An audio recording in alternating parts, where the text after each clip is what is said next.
Kami lanjutkan acaranya, Pak. Simulasi pemungutan surat suara digelar di halaman kantor KPU Oki, disaksikan oleh PPK, PPS, dan KPPS terdekat. Kegiatan simulasi pemungutan dan perhitungan surat suara ini yang kedua kalinya dilakukan sebagai sarana sosialisasi pelaksanaan dalam pemilu pada 14 Februari 2024 nanti. Ketua KPU Oki Muhammad Irsan mengatakan simulasi digelar secara real seperti saat pelaksanaan nanti. Dikhususkan kepada PPK, PPS, dan KPPS agar lebih memperhatikan dengan seksama untuk meminimalisir kesalahan dan kerawanan dalam pelaksanaannya nanti. Dalam simulasi juga dikenalkan aplikasi Sirekap yang akan digunakan dalam rekapitulasi di setiap TPS. Memastikan bahwa pada saat teman-teman melakukan perhitungan suara nanti betul-betul akurat dan jangan sampai ada kesalahan. Karena banyak sekali terjadi kesalahan-kesalahan itu pada saat perhitungan suara.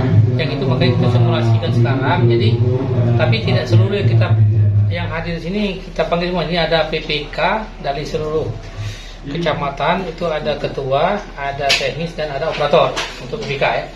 Dan untuk PPS hanya diwakili oleh kota Kayabung karena berhubung dengan biaya juga ya. Jadi kita nggak mungkin membiayai mereka lagi untuk hal seperti ini sementara jauh makanya itu.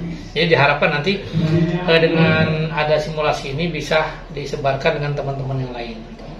Jadi contoh pencoblosan. Jadi pencoblosan umumnya kan ada nomor 1, ada nomor 2. Tiba-tiba nyoblos nomor 1 tergeser ke nomor 2, robek lah. Nah, itu seperti itu.